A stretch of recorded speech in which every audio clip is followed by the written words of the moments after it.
بسم الله الرحمن الرحيم. ياسين والقرآن الحكيم إنك لمن المرسلين على صراط مستقيم تنزيل العزيز الرحيم لتنذر قوما ما أنذر آباؤهم فهم غافلون لقد حق القول على أكثرهم فهم لا يؤمنون إنا جعلنا في أعناقهم أغلالا فهي إلى الأذقان فهم مقمحون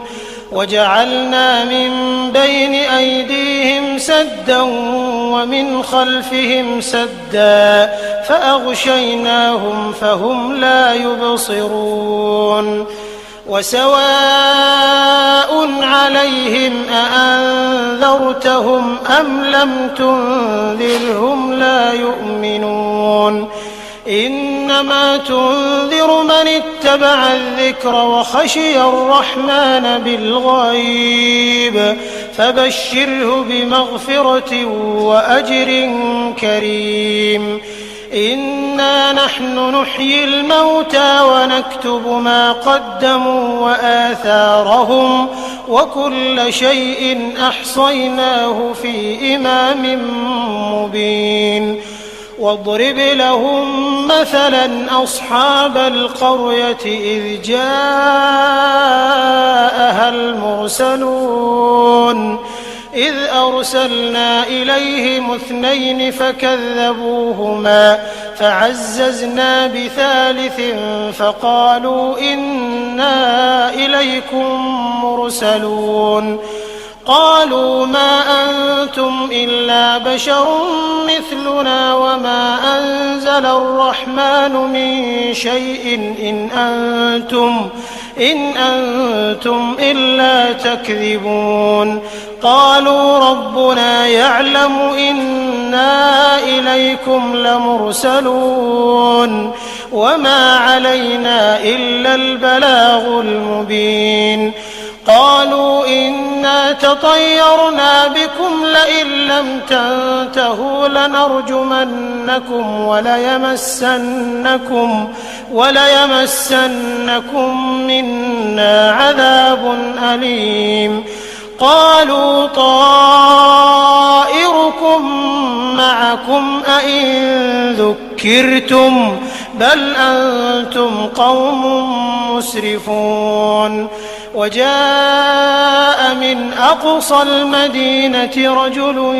يسعى قال يا قوم اتبعوا المرسلين اتبعوا من لا يسألكم أجرا وهم مهتدون وما لي لا أعبد الذي فطرني وإليه ترجعون أأتخذ من دونه آلهة إن يردني الرحمن بضر لا تغن عني شفاعتهم شيئا ولا ينقذون إني إذا لفي ضلال مبين إني آمنت بربكم فاسمعون قيل ادخل الجنة قال يا ليت قومي يعلمون بما غفر لي ربي وجعلني من المكرمين وما أنزلنا على قومه من بعده من جند من السماء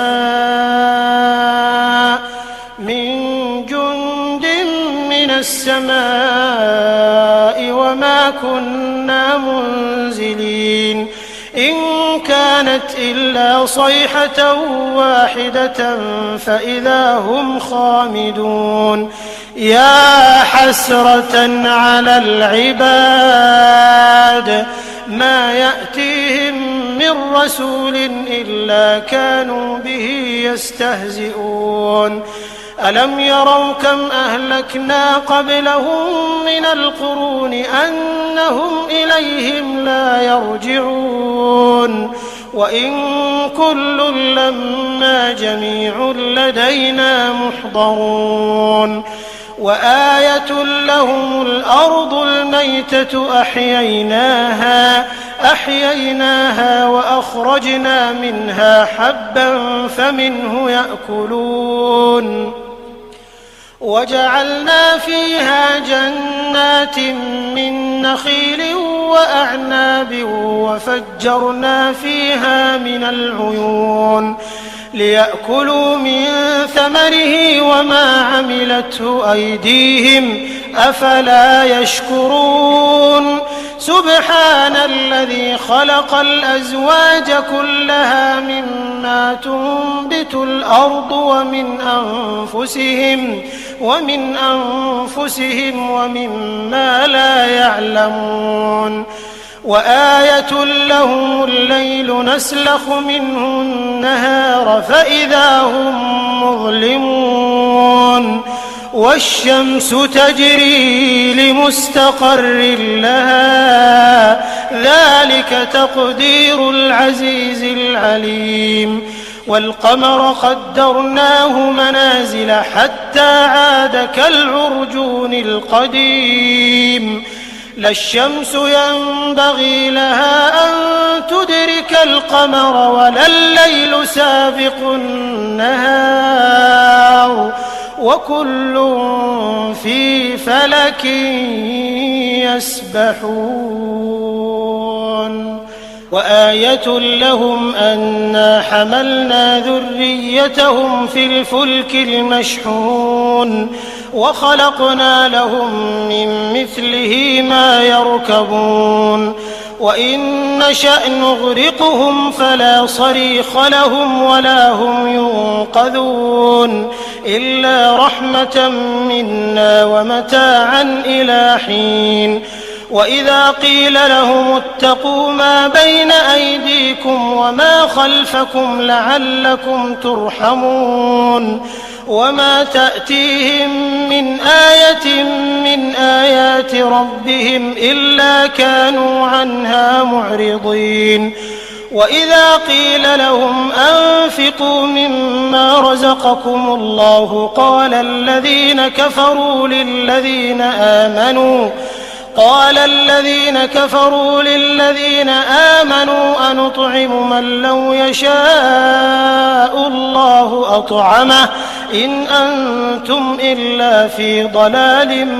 مبين ويقولون متى هذا الوعد إن كنتم صادقين ما ينظرون إلا صيحة واحدة تأخذهم وهم يخصمون فلا يستطيعون توصية ولا إلى أهلهم يرجعون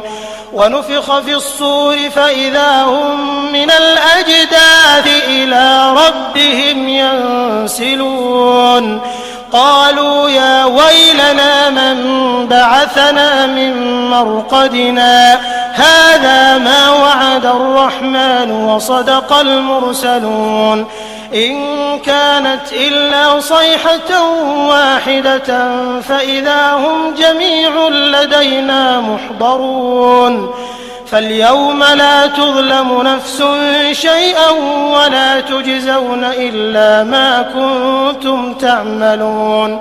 إن أصحاب الجنة اليوم في شغل فاكهون هم وأزواجهم في ظلال على الأرائك متكئون لهم فيها فاكهة ولهم ما يدعون سلام قولا من رب رحيم وامتازوا اليوم أيها المجرمون ألم أعهد إليكم يا بني آدم ألا تعبدوا الشيطان إنه لكم عدو مبين وأن اعبدوني هذا صراط مستقيم ولقد أضل منكم جبلا كثيرا أفلم تكونوا تعقلون هذه جهنم التي كنتم توعدون اصلوها اليوم بما كنتم تكفرون اليوم نختم على أفواههم وتكلمنا أيديهم وتشهد أرجلهم بما كانوا يكسبون ولو نشاء لطمسنا على أعينهم فاستبقوا الصراط فأنى يبصرون ولو نشاء لمسخناهم على مكانتهم فما استطاعوا مضيا ولا يرجعون ومن نعمره ننكسه في الخلق أفلا يعقلون وما علمناه الشعر وما ينبغي له إن هو إلا ذكر وقرآن مبين لينذر من كان حيا ويحق القول على الكافرين أولم يروا أنا خلقنا لهم مما عملت أيدينا أنعاما فهم لها مالكون وذللناها لهم فمنها ركوبهم ومنها يأكلون ولهم فيها منافع ومشارب أفلا يشكرون واتخذوا من دون الله آلهة لعلهم ينصرون لا يستطيعون نصرهم وهم لهم جند محضرون فلا يحزنك قولهم إنا نعلم ما يسرون وما يعلنون أولم ير الإنسان أنا خلقناه من نطفة فإذا هو خصيم مبين وضرب لنا مثلا ونسي خلقه قال من يحيي العظام وهي رميم قل يحييها الذي أنشأها أول مرة وهو بكل خلق عليم الذي جعل لكم من الشجر الأخضر نارا فإذا أنتم منه توقدون أوليس الذي خلق السماوات والأرض بقادر على أن يخلق مثلهم بلى وهو الخلاق العليم إنما أمره إذا أراد شيئا أن يقول له كن فيكون فسبحان الذي بيده ملكوت كل شيء وإليه ترجعون